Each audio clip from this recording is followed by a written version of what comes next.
All right, and welcome to the next edition right here of Employment Law Show. I'm John Scholes and Lior Samfiru as well from employmentlawyer.ca. I'll tell you right off the top how to reach out to Lior anytime and his team. You want to have that chat on the phone, 1-855-821-5900, help@employmentlawyer.ca. And the website you can always go to automatically, even before the phone call, pocketemploymentlawyer.ca. As we do every show, we got so much to cover this week on the show. We're going to get to quick guide to social media in the workplace, something that generally affects us all, right? So that's coming up in just a bit. We'll get to some phone calls from our long-running radio shows across the country and so much more. So stick around for it all. And anytime you want to send along an email or call one of our radio shows, it might appear on a future show, so that's kind of cool as well. But week that was, case of the day, pal. What's cooking on your end? Hey, John, great to be here. Of course, employment law. So many times I speak with people on the street. They stop me. They say they watched the show and something that we said resonated with them. Maybe it reminded them of a situation that they were dealing with. I love that. That's exactly why I come back here. You and I are talking about these topics for years, and we'll continue talking about them for many more years to come because we want to make sure that everyone is informed about their workplace rights. Whether you are an employee that just started a job, maybe you're an employee that's worked for many, many years, you have to know the rights that you have because we have great rights in this province. Across Canada, frankly, we have really good comprehensive employment laws. Unfortunately, probably 90+% of people don't really understand what those rights are. Well, if you watch the show, you know, and you will continue to know. We'll tell you what to do if you lost your job, if your boss is mistreating you, if you're being bullied or harassed, if the job that you had has been changed, you name it. If it touches on your employment, on this show, we'll tell you what you need to know. And as John said, I always like to start off with a situation that came across my desk very recently because you may find yourself at some point in a similar situation, and guess what? You need to know. I spoke with a lady who had worked for the same employer for over 7 years now. She had asked for a different role within the company. There was an opening and she asked to be considered for that role. A company comes to her and says, yeah, no problem, we'll give you that role, but brand new role, here's what we want you to do. We want you to resign, submit your letter of resignation. This is on a Friday, and on the Monday, we're going to hire you back into this new role. She thought it was a bit strange, but okay, fine. She resigned. There was no gap in employment. She continued working. That Monday, she started the new role. Fast forward about a year and a half later, company is restructuring, lets her go. And says, well, now, yeah, we understand we owe you severance, but you're only a 1.5-year employee. You resigned before, so you're only a 1.5-year employee. So we're going to pay you severance like a 1.5-year employee. Calls me, of course, and wants to know, is that right?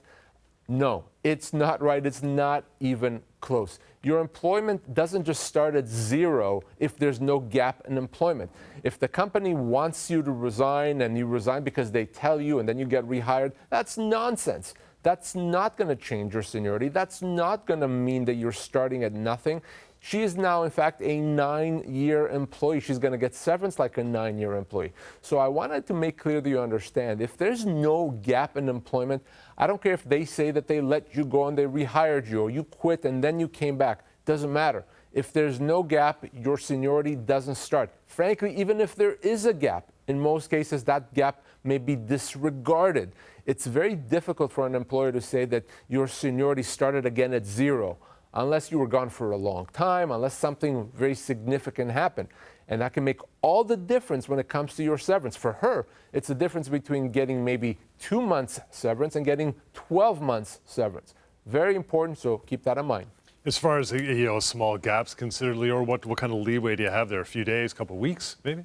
Even more than that. So the reality is that if you're gone for a short period of time, but relative to the overall length of employment, that gap is small. In most cases, the law is going to say, let's forget about that gap. So if you've been with the company for 20 years, but you had a 6-month gap, that 6 months is very small in comparison to the 20 years. So that 6-month gap could even be disregarded. So that's why you should always assume that you may have more seniority if, in fact, you've worked with the company before. Always a good idea to give me a call so we can talk about it. Even if she resigned, she wasn't let go. It was her doing it. Even they kind of prompted her to do it, but she still resigned, I guess, on paper. Absolutely. Doesn't matter. Okay. Doesn't matter. Resign, let go. If there's no gap or a very small gap, often it can be ignored. Is that something that the employer could have avoided with the severance by giving her a new employment agreement, assuming she would sign it. Again, probably talking to you, she probably wouldn't, but could they have avoided that and said, we don't recognize your previous service at the previous job? Well, they wouldn't be able to get rid of the previous service, but what they would be able to do with an employment agreement is limit the amount of severance that they will have to pay in the future. They should have done that. They didn't do that,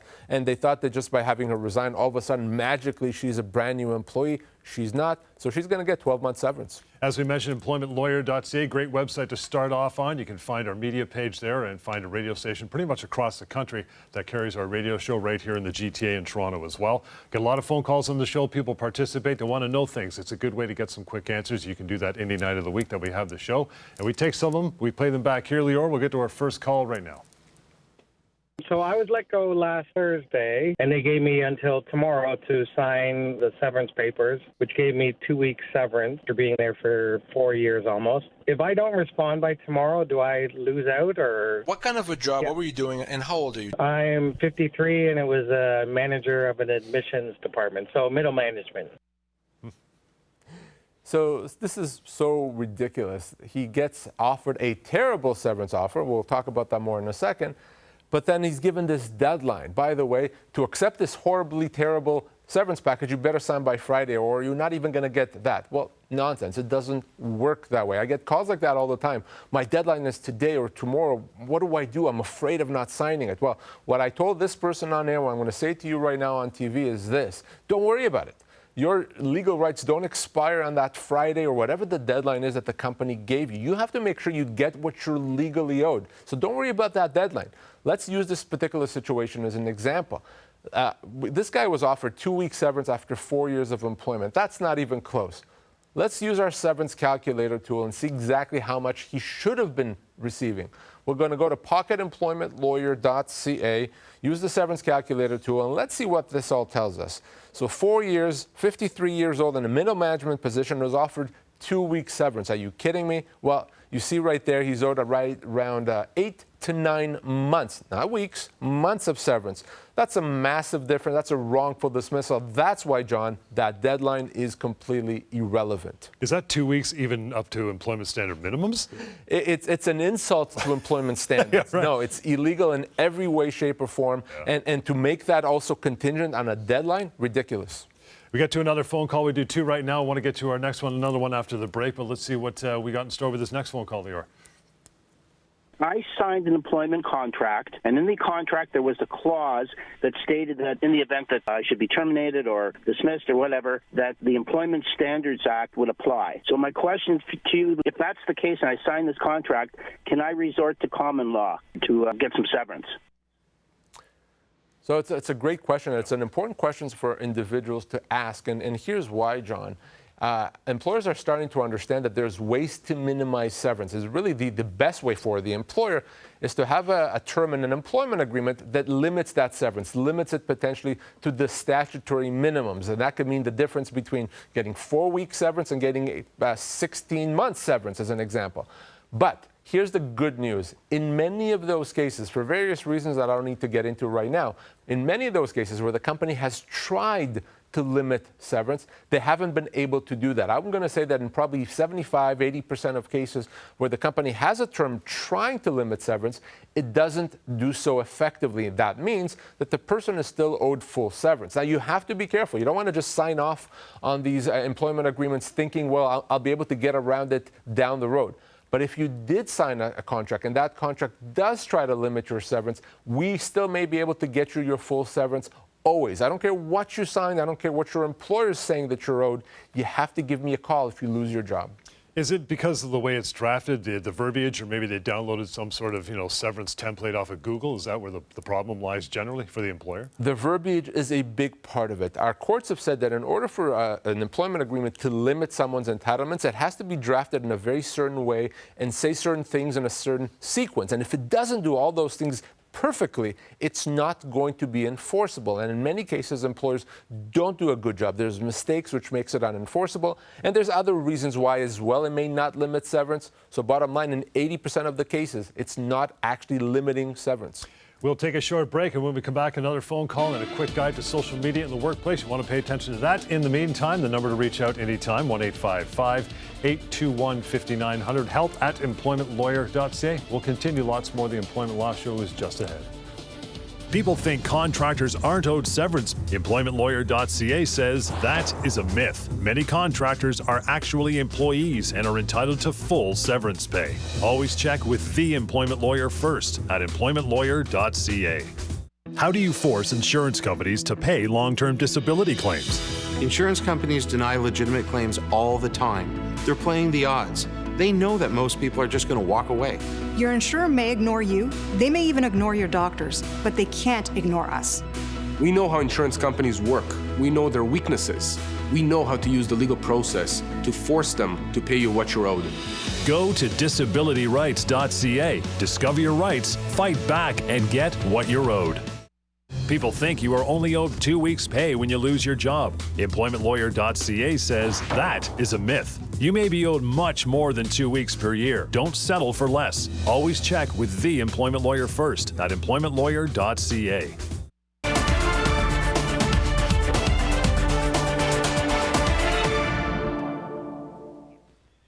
All right, welcome back, Employment Law Show. Good to have you along. John Scholes and Lior Samfiru, reachable anytime, 1-855-821-5900, help@employmentlawyer.ca. I mentioned the phone calls. If you go to the website, employmentlawyer.ca, you can search around for a radio station close to you that I can almost guarantee across the country is going to carry our radio show, possibly up to 11 years. That's how long we've been doing this. But we get a lot of phone calls coming through in the shows. People want questions answered, and we do that every weeknight. We'll get to our third phone call, Lior, from our radio show now.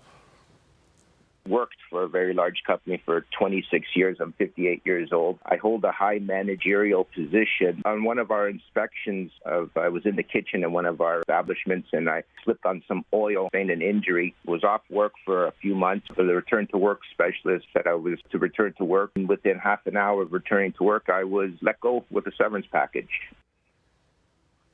Yeah, I wish we actually had even more time to discuss this because there's so much to unpack here. Well, let's be very clear that you cannot be let go because you're injured or because you were injured or because you need accommodation. That's illegal. That can never, ever happen. It gets worse, by the way, if that injury happened at work, because now you're in breach of workplace safety and workers' compensation legislation if you fire someone because they were injured at work. So right off the bat, this termination, unless it's a massive coincidence, which of course it's not, that termination will be illegal, all right? No, you can never do that. If you're injured, if you're sick, if you're disabled, you cannot be let go because of that. Now, beyond that, of course, the question becomes, even outside of this illegality, is how much severance should this person get? We've talked about it before. We're going to talk about it once more, and that's our severance calculator tool. You can find it, of course, at pocketemploymentlawyer.ca, and let's see just how much severance this person is going to be owed in this situation. So we know that this person has been there for 26 years. That's a very long time. He's a manager, 58 years of age. By the way, it may take him a long time to find another job because he's injured. You see right there, he's owed 2 years of severance. And it could even be slightly more than that after all these years. 2 years of severance. That's why you go to pocketemploymentlawyer.ca. The severance calculator is free and anonymous. It's there for you. But also remember, John, you cannot be let go because you're injured. And again, that phone call anytime, guys, 1-855-821-5900 for more details on that or anything we talk about on the show. Let's get into our main topic, Leo. Our quick guide to social media in the workplace is not just the kids at TikTok for 8 hours a day. It affects all of us right in the workplace. Question 1, employees should always assume that what is posted online can and will be seen publicly, yeah? What a good rule that is, okay? Always assume. If you're going to post something online, I don't care what settings you have, privacy settings, how you post it, or what someone tells you should be doing to avoid it being known. If you post something online, you have to assume, that it can be seen by others. Even if your boss can't see it. Well, what happens if someone else sees it and tells your boss? Assume that if it's online, if it's posted, it will be seen. And do not post anything online that you don't want your boss to see, that you don't want your boss to know about. It's a very bad idea. By the way, same thing applies. Text messages, anything on the internet that you don't want your boss to see, just don't put it there, okay? If you do, you can assume someone will see it, and then, as we'll talk about later, there could be repercussions if your boss now becomes aware of something that you said, something that you did, even though you didn't want them to know about it. Okay, social media in the workplace. Heads up number 2, Lior, is this: employers should have a policy in place about what is allowed and what is not allowed with respect to social media. Not in some binder 10 floors up, right? That's right. A lot of employers have a policy, but as you were saying, they put it in a drawer and forget about it. No one's seen it, but hey, it's there. We have something written. It doesn't work that way.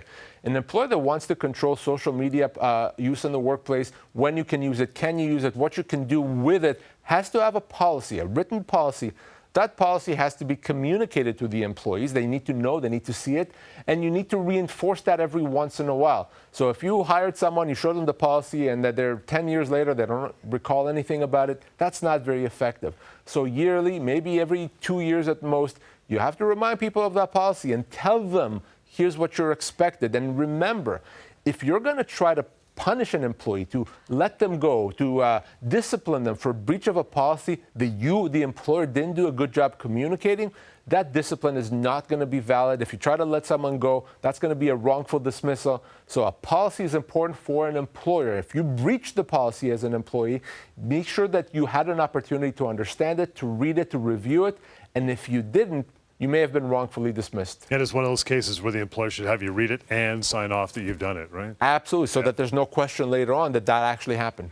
Number 3 is this: employees have a right to be protected from harassment and bullying, which includes online conduct from their peers, too. So an employer has to protect an employee from harassment and bullying in the workplace. So if you're being mistreated, bullied, harassed, whatever it is, that employer has to protect you. The same thing applies to bullying, online bullying through social media. If you're being mistreated and harassed that way, that company has to deal with that as well. Even though, let's say you're being bullied off work, but to the extent that that translates into the workplace, that it impacts the workplace, company can't ignore that. So if you tell your employer, hey, just so you know, I'm being cyberbullied by my colleagues, I'm being harassed, I'm being threatened. If your employer doesn't take that seriously, if your employer doesn't investigate and deal with that issue, they're doing something illegal that could result in a constructive dismissal. In some situations, that can even be a human rights violation. So an employer has to take the cyberbullying seriously if it impacts the workplace, John.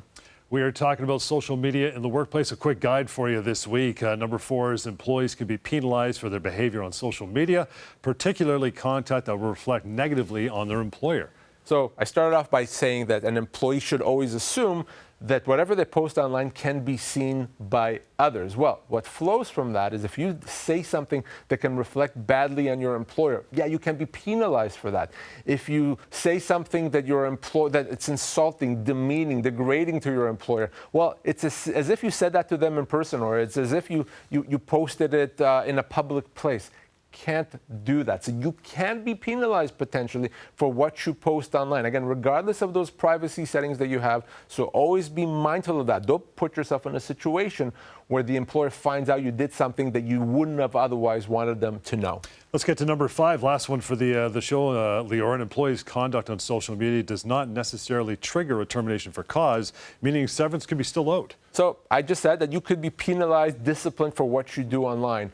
That's true, but the fact that you can be disciplined does not mean that just because you posted something online that you shouldn't have, you can be fired for cause, that the company can avoid paying you severance.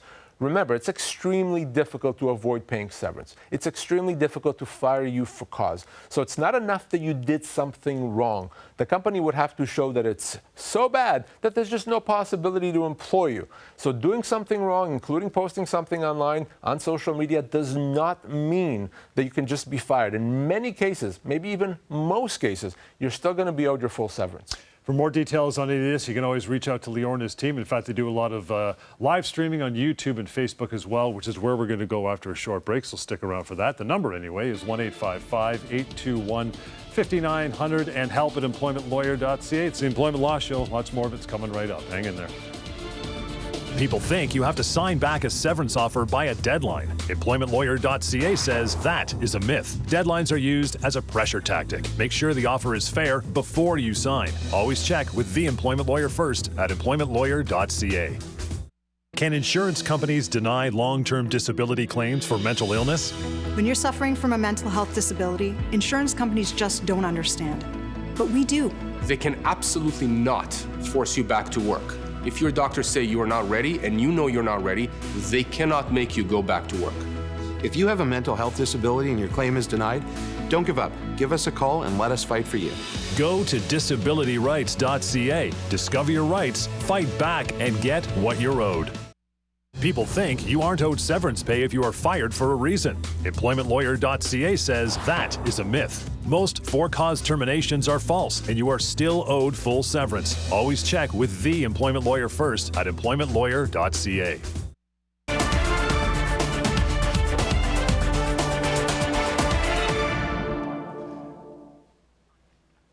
And welcome back, Employment Law Show. I'm John Scholes. He is Lior Samfiru. Reaching out anytime to contact Lior and his crew. I'll give you the phone number first, 1-855-821-5900, help at employmentlawyer.ca. And if you just shrink that down to employmentlawyer.ca, great website to go to. Maybe your first contact with Lior and the rest of the team. Lots to be learned, and there's other contact information and links as well to our long-running radio shows across the country. Okay, Facebook and YouTube. There's also the live streaming that Lior does with his colleague. I don't know when this guy practices law, really, but busy guy. You can join that by going to @STLawyers, @STLawyers. Here it is for this week. Lior says, I've been on mat leave for nearly a year and I'm considering taking another 6 months off. After informing my manager, I was told this wasn't possible due to the difficulty in maintaining a replacement for my position. They may have let me go in favor of the replacement. Is that legal? No, it's not legal. It's not even close to being legal. So let's break this down.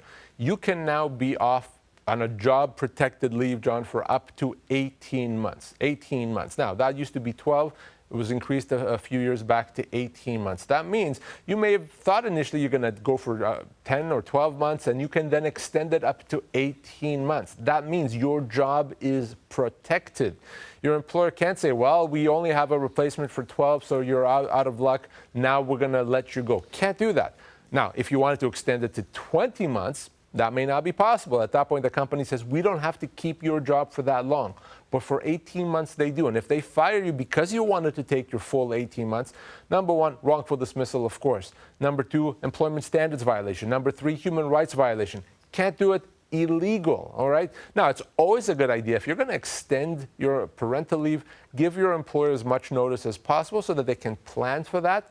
But in some cases, that's not possible. In some cases, you make a decision fairly late in the game that you need to extend it. And that's okay. You can do that as well. And if your employer does anything to you other than say, okay, that's fine, we'll see you when you're ready to come back. If they don't, unless they do that, that's an illegal act. You have to give me a call. It would be the only way that they could get quote unquote fired in that case is if the entire department was shut down while you're on the parental leave? They would have to show the employer something major has happened that's completely and totally unrelated to the parental leave that would have happened even if the person was on parental leave. Your example is good. Well, we shut down the department, we let everyone go, there's no job, there's no department for you to come back to, so unfortunately that's going to apply to the person on parental leave. Sure, that's fine. In the majority of cases, what I see is employers just not wanting to bring the person back, or maybe saying, well, we already have a replacement, we don't want to go back to the way things were, so we're just not going to bring the person back. That is completely illegal. Same job, or you could put them somewhere else in the floor? Same job, right. Same pay. Right. And not only that, if the pay increased while the person was on a leave, that person has to get the new pay as well. So it's as if they never went on a leave. That's what the employer has to do. Again, this live stream is from Facebook and YouTube. You can join in anytime. Maybe your question will appear on this show at ST Lawyers. Number two, Lior says, I'm currently on sick leave due to a mental health issue. My employer is asking me to share my medical information for an eventual return to work and accommodation. Are they permitted to ask for this? Well, you know, it really does depend on what we mean by medical information. If what we mean by that is, can you work, can you not, and what accommodation you need, yeah, that's legitimate. An employer does have the ability to ask, can you work or not, and, you know, what are the limitations, can you lift heavy objects or not, perfectly legitimate. What they cannot do, under any circumstances, is insist that you tell them what your personal, private medical condition is. To know what your diagnosis is, whether you're suffering from depression or maybe you're suffering from a broken arm, doesn't matter. The condition is irrelevant. Your employer cannot ask your doctor, tell me what the condition is, tell me what the treatment is, tell me what medication this person is taking. That is offside. An employer cannot ask for that personal, private medical information. And if your employer is asking for more information, if they're crossing the line, you absolutely can and should say no. I'll give you a doctor's note saying that I can work or cannot work, and that's it. Your employer cannot question that doctor's note. They cannot disregard it. They cannot go back and ask for personal private information. If they do, refuse. Any problems that your employer gives you in that situation, you call me. So it's prognosis, not diagnosis, right? Prognosis, can you work? What kind of help you need? What kind of accommodation? Diagnosis, offside, well, what is the condition? What is the treatment? No, that is offside, irrelevant for the employer. They cannot demand that. What happens if they let you go because of that? Is that a human rights violation? Yeah, if your employer lets you go because you're not providing your personal, private medical information, absolutely can be a human rights violation, not to mention a wrongful dismissal. So an employer really should not do that. Again, reach out anytime through phone call if that's convenient for you. 1-855-821-5900. Help at employmentlawyer.ca. And now, Lior, your favorite part of the show, we're going to get into employment rights rapid fire.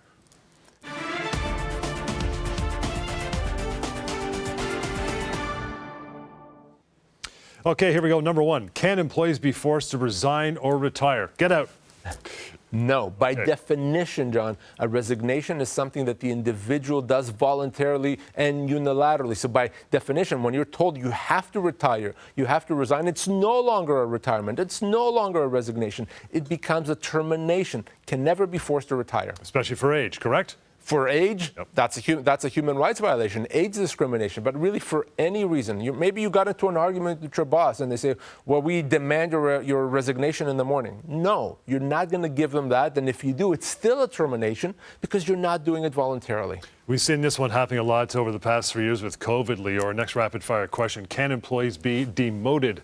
In most cases, the answer is no. A demotion can result in a constructive dismissal. Usually, if the demotion is such that it's a significant change and it can be viewed potentially as something that's maybe embarrassing in the workplace, that is a constructive dismissal. Company can't do that. You can treat that as a termination and get your full severance. So employers should always avoid demoting, or they'll be finding themselves owing an employee a lot of severance. Employment rights rapid fire, that's what we're in the middle of here. Number three is this, and this one's really come around, Lior, because during COVID and since then, a lot have been struggling for sure financially. So the question is, can employees demand a bonus or a raise? They'd love to, right? Well, can you demand it? You can ask for it, but there's no legal obligation for an employer to provide someone a bonus or a raise unless, of course, there's a past practice or there's a contract in place that requires them to give you that. For example, if you get a bonus every year, the Clark Griswold example. Put it in a pool. Put it in the pool. But you're counting on that because every year you get it. Well, now there's an implied term that you get a bonus. So the company can't just decide, now I'm not going to pay you the bonus. So you can demand that. But beyond that, no, you cannot force your company to pay you. Maybe you've earned the same income for a long time and it's not fair. You want to get more money. You can ask for it and a good employer will work with you, but you cannot demand a pay raise. Even if the guy next to you doing the same job got a raise, you can't say, hey, I'm making the same widgets. Where's my raise? Yeah, not fair, not right, and probably an employer will lose an employee, but not legal to have to pay that raise to all employees. Rapid fire number four, can an employee refuse to sign an updated employment agreement? Can and should and frankly must. Yep. Anytime you're asked to sign a new employment agreement, that's bad news. There's a reason for that, and that is because your employer wants better terms for itself. So you cannot be fired or punished for refusing to sign an employment agreement. And in most cases, you are so better off not having signed it. If you're not sure what you've been asked to sign, should you sign it, what does it do or doesn't do, call me. Let me see it, and I'll tell you exactly. It's going to be to the benefit of the employer generally, right? Always. An employer wants you to sign that employment agreement. As an employee, you don't want it. Last one, can an employee be disciplined for performance issues, Lior? An employee can be disciplined, and I would say for an employer should discipline an employee for performance reasons. That does not mean you can be let go for cause because your performance may be lacking. It's difficult to terminate for cause. You'd have to show, if you're the employer, that the employee is so bad that they're almost deliberately doing a bad job. So very, very difficult. So discipline, maybe a warning, maybe even a suspension. Yes, not a termination for cause. That's it for the rapid fire. That's all I got. He answered every one, so we've got to wait till next week to do it all over again. In the meantime, always reach out to Lior now that we're done for this show. 1-855-821-5900. Help at employmentlawyer.ca. And remember that website, free, anonymous. You'll learn so much, and access to the severance calculator as well at pocketemploymentlawyer.ca. We'll catch you next time right here on the Employment Law Show.